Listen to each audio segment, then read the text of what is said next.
How did you make your cruel teacher finally regret their behavior? My teacher made me stand during every test because I used a wheelchair. She said I might be hiding answers under it. Mrs. Keller called herself old school, but all it really meant was that she didn't believe in empathy. She treated everyone like they were trying to game the system, but with me, it felt personal. I'd just come back after spinal surgery. First day back in biology class, I rolled in a wheelchair, and instead of saying something normal or kind, the first thing she said was, "If you think that chair means you'll get special treatment, think again." During our first quiz, she walked past my desk and told me to stand. I said I wasn't supposed to leave the chair without help, and she said if I didn't try, I'd get a 0. So I pushed myself up using the desk, my arms shaking, legs barely holding me. I managed to stay up for a few minutes, then dropped back into the chair, drenched in sweat, completely drained. She took the paper without a word and gave me a 0. Every test after that was the same: stand up or fail. In labs, she often separated me from the group, saying I wasn't capable. Whenever I tried to pass a slide or help with something, she stopped me and said to let someone handle it who could stand on their own feet. The school nurse emailed her, asking her to follow the support plan recommended after my surgery, but Keller printed it out and taped it to her desk with a handwritten note that said, "Excuses, drawn on limitations." She marked me late if I rolled in a few seconds after the bell,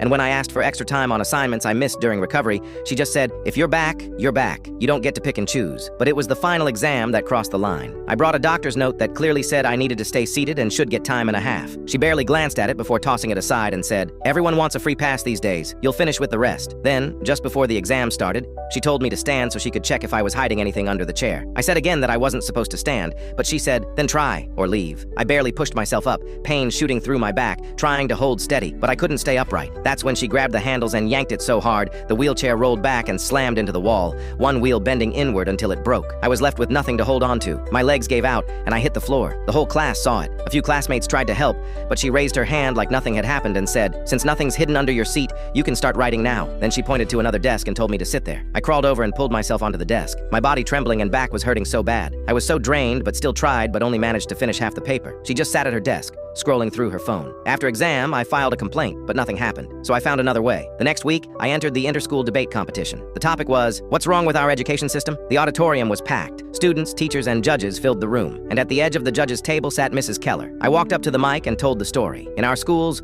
rules are often valued more than basic decency. A student in a wheelchair was made to stand during every exam. Doctor's notes were ignored. Pain was dismissed as dishonesty. And during the final, his chair was pulled away just to prove a point. When I finished, someone in the crowd said it out loud. "That sounds exactly like Mrs. Keller." Heads started turning. First a few, then nearly everyone. While everyone stared at her, she looked at me with anger. But this wasn't her classroom anymore, and she couldn't make me stand or take my paper away. She stood up and walked out. 2 days later, she showed up at my house. She said, "They've suspended me. The board is reviewing everything. I'm blacklisted from the district. I didn't mean to hurt you. I was just following rules. I didn't think it would go this far." She kept explaining, trying to justify, even begging me to help her fix it. I didn't say a word. I just shut the door. She always said the system doesn't give out free passes, and she was right.